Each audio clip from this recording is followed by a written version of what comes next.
안녕하세요, 여러분. 오늘은 전쟁 중에 뜻하지 않게 부상을 당했던 세르게이 씨가 재활 치료를 위해 한국에 오게 되며 겪었던 일들을 사연으로 소개해 드리려고 합니다. 과연 그는 한국에서 어떤 일들이 있었을까요? 지금 바로 사연을 소개해 드리도록 하겠습니다. 안녕하세요. 저는 현재 우크라이나와 전쟁을 하고 있는 러시아 출신 세르게이라고 합니다. 저는 애국심이 남달라 어릴 적부터 이 나라에 대한 대단한 자부심을 가지고 있었습니다. 조국은 강력한 군사력과 풍부한 자원을 자랑했고 저 역시 그런 면모를 자랑스럽게 생각하며 자랐습니다.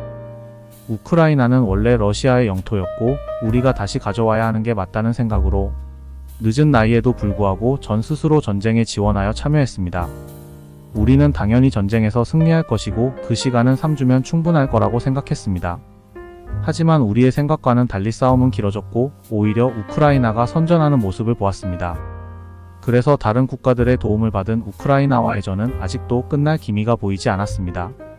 도네츠크 지역에서 후방 물자 지원을 맡은 저는 우크라이나의 공중폭격으로 건물이 무너지면서 마침 그 앞을 지나가다 잔해에 깔려 큰 부상을 당하고 말았습니다. 다행히 죽어가던 저는 빠르게 구조되어 병원으로 이송되었는데 촉각을 다투는 상황에 수술할 의사가 없어 저는 임시방편으로 몰핀에 의지해 고국의 병원으로 다시 이송되어 결국은 수술을 받게 되었습니다. 수술을 끝마친 의사는 수술이 성공적이었으나 다른 곳은 좀 나은데 팔에 신경이 너무 많이 손상되어 왼팔은 평생 쓰지 못할 것 같다는 청천벽력과 같은 이야기를 하였습니다. 저는 충격으로 한동안 말을 할 수 없었고 아픔과 이런 현실 앞에 절망하고 말았습니다. 병원에서의 생활은 지루하기가 그지없었고 치료를 받는 시간은 고통의 연속이었습니다. 그래도 저는 의지를 불태워 꾸준히 치료를 받으며 재활에 열심을 다했습니다.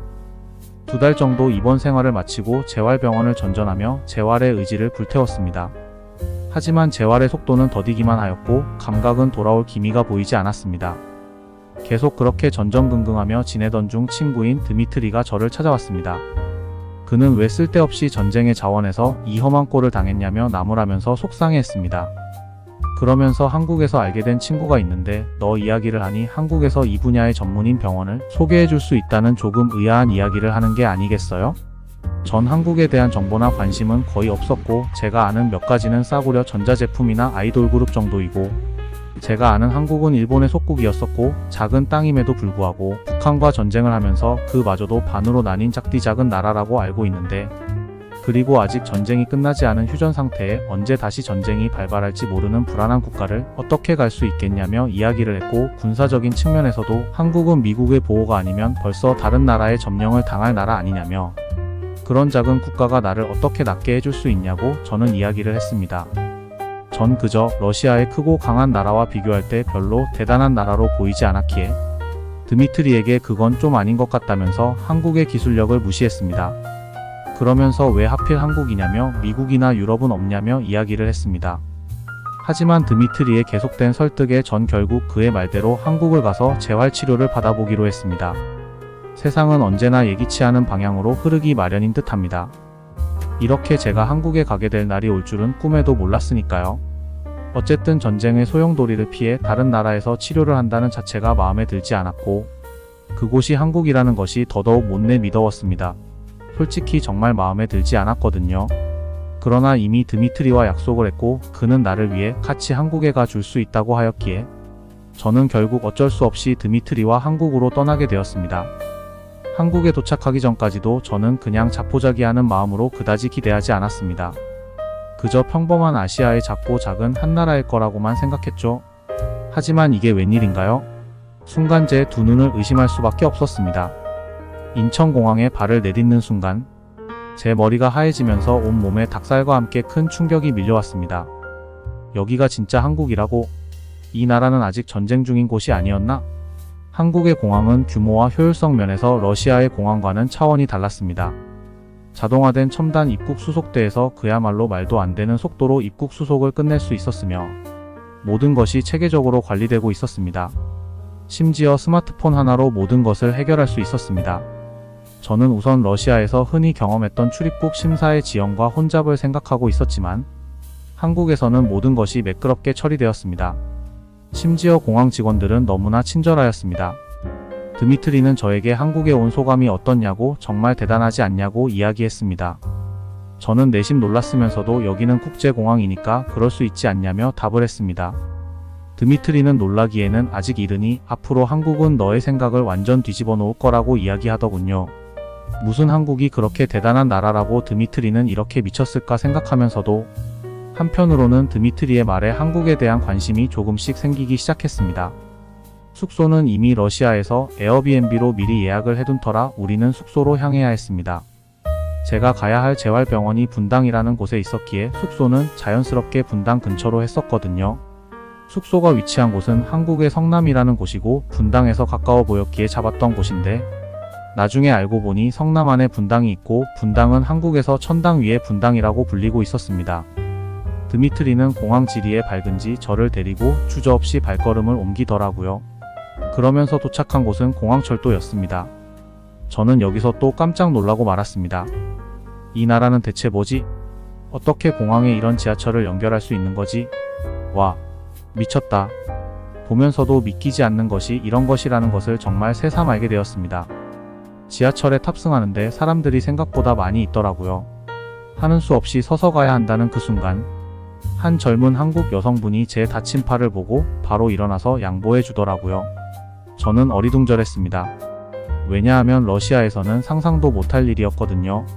러시아에서는 남들에 대한 배려 따위는 다 우크라이나로 미사일과 함께 날려버렸는지 공공장소에서 양보란 있을 수 없었고 아니 생각조차 못한 당연한 일이었기에 한국에서의 이 배려는 정말 상상조차 할 수 없는 감동으로 몰려왔습니다.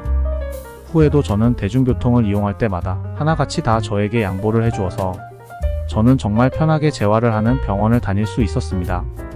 그렇게 양보를 받은 저는 자리에 앉게 되었습니다. 그리고 두리번대고 있던 그때 지하철 노선도가 제 눈에 들어왔습니다. 저게 한국의 지하철이라고? 이 나라 인프라가 저 정도라고? 와, 대박. 이게 말이 되나? 한국은 아직 전쟁 중인 나라인 걸로 알고 있는데 이게 뭐지? 정말 계속해서 놀라지 않을 수가 없었습니다. 심지어 너무 소름 돋기까지 했습니다. 드미트리는 한국은 큰 도시들마다 저렇게 지하철로 연결이 잘 되어 있다고 이야기해 주었습니다.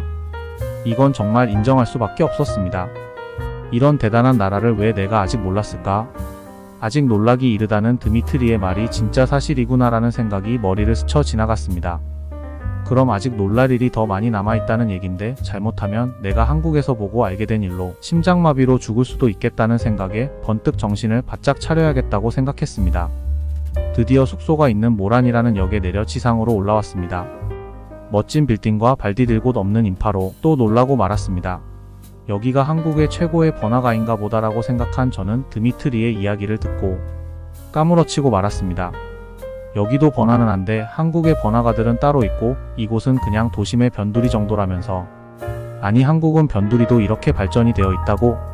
대체 한국 사람들은 전쟁을 겪어도 어찌 이런 나라를 만들었지? 정말 미쳤다고 밖에 말을 할 수 없거나 아님 제가 미친 게 틀림없다고 생각했습니다. 숙소에 도착해 문을 연 그 순간 초라할 것 같았던 한국의 숙소는 러시아의 7성급 호텔도 울고 갈 정도였습니다. 분명 저렴했던 장소였던 걸로 아는데 냉장고며 세탁기, 건조기, 에어컨 등등 모두 풀장착되어 있었습니다. 순간 우리가 잘못 온 거 아닌가 생각을 하며 다시 확인해보니 이곳이 맞다고 하더라고요.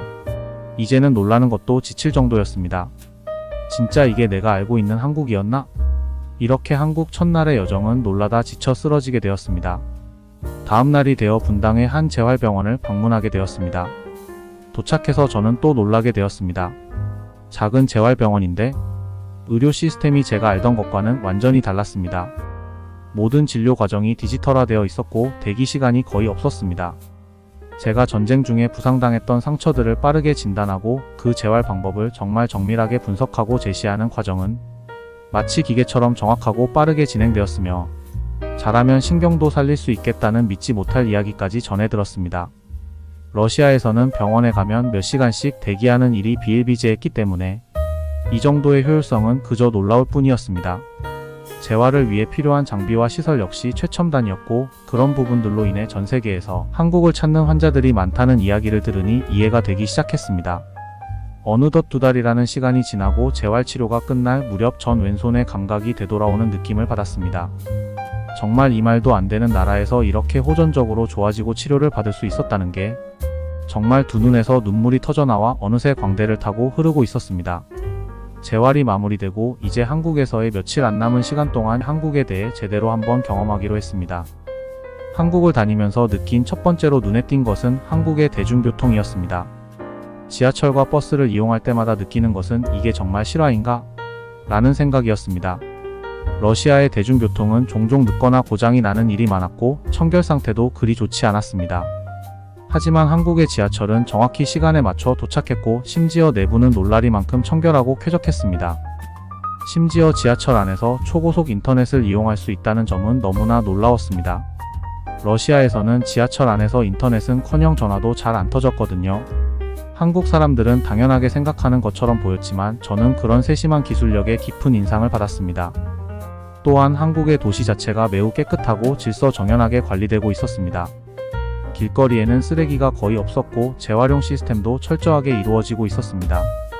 한국에서는 길거리에 무단으로 버려진 쓰레기를 찾기 어려웠고 시민들 사이에서의 기본적인 매너와 공공질서 의식이 잘 잡혀 있는 것 같았습니다. 러시아에서는 길거리에 쓰레기나 담배 꽁초를 무심코 버리는 사람들이 많았기에 저는 이런 차이를 확실하게 체감할 수 있었습니다. 정말 대단한 나라라고 밖에 이야기할 수 없었습니다. 하지만 제가 한국에 대해 가장 감동을 받은 부분은 단순한 기술적인 발전이 아니었습니다. 한국 사람들의 삶 속에는 서로에 대한 배려가 깊이 자리 잡고 있었습니다. 예를 들어 대중교통을 이용할 때 노약자석은 항상 비어 있었습니다. 사람들이 그 자리를 양보하는 모습은 말했듯이 러시아에서는 보기 힘든 풍경이었습니다. 그리고 누군가 도움을 필요로 할 때 망설임 없이 다가와 도와주는 사람들이 많았습니다. 한국인들의 따뜻함과 정은 기술 발전만큼이나 인상 깊은 부분이었죠. 그리고 한국의 기술이 얼마나 일상 속에 깊이 스며들어 있는지 알게 된 또 다른 사례는 무인 상점이었습니다. 처음에 저는 사람들이 없는 가게를 보고 이상하게 생각했습니다. 이게 어떻게 가능한가? 생각했죠. 상점 내부의 모든 시스템이 자동화되어 있었고 결제도 스마트폰 하나로 간단하게 이루어졌습니다. 직원 없이도 모든 것이 잘 운영되는 모습은 제가 살던 러시아와는 너무나 다른 풍경이었습니다. 만약 러시아에 이런 가게가 생긴다면 아마도 그곳은 절도로 인해 하루 만에 파산할 거거든요. 러시아에서는 아직도 많은 부분이 사람의 손에 의존하고 있었는데 한국은 이미 다른 나라들과 달리 미래로 나아가고 있는 것 같았습니다. 시간이 지날수록 저는 한국에 대한 생각이 점점 바뀌기 시작했습니다. 처음에는 그저 작은 나라라며 무시했던 한국이 이제는 저에게 있어 놀라움과 감동의 연속이었습니다. 단순한 기술 발전뿐만 아니라 한국인들의 따뜻한 마음, 효율적인 사회 시스템, 그리고 전통과 현대가 조화를 이루는 모습은 저의 고정관념을 완전히 깨뜨렸습니다. 한국과 북한의 현실을 알게 된 저는 북한은 한국을 따라올 수 없고 전쟁도 안 벌어지겠다고 느껴졌습니다. 한국의 무기는 성능이 뛰어나 미국이나 서방 나라들로 한없이 수출되고 있었고 그 무기가 우크라이나로도 흘러 들어가고 있다는 사실도 알게 되었습니다. 저는 이러다 정말 러시아가 망할까 걱정이 되기 시작했으며 전쟁을 일으킨 정부와 푸틴한테 실망감마저 느끼기 시작했습니다. 우리가 저지른 이 전쟁이 부끄러워지기 시작했고 이제라도 사람들에게 바로 알리고 싶었습니다. 러시아로 돌아가는 비행기에서 저는 깊은 생각에 잠겼습니다. 한국에서의 경험은 제 삶을 송두리째로 바꿔놓았습니다. 어렸을 적 잘 몰라 무시하던 나라였지만 이제는 그 나라를 존경하게 되었고 오히려 러시아보다도 더 배울 점이 많은 나라라고 느끼게 되었습니다. 한국은 단순히 경제적, 기술적으로 발전한 나라일 뿐만 아니라 사람들의 삶 속에 깊은 배려와 정이 살아있는 나라였습니다. 이 경험을 통해 저는 세계를 바라보는 시각이 넓어졌고 한국이라는 나라에 대한 진정한 존경심이 생겼습니다. 저에게 소중한 경험을 하게 해준 드미트리에게 너무 고맙고 감사합니다. 저도 러시아의 친구들 알렉산드르, 니콜라이, 히아무스키, 이노무스키, 저노무스키 등 한국을 소개할 예정입니다. 드미트리가 저에게 했던 것만큼은 못하지만 이 위대한 나라는 제가 아는 모든 사람이 알아야 합니다.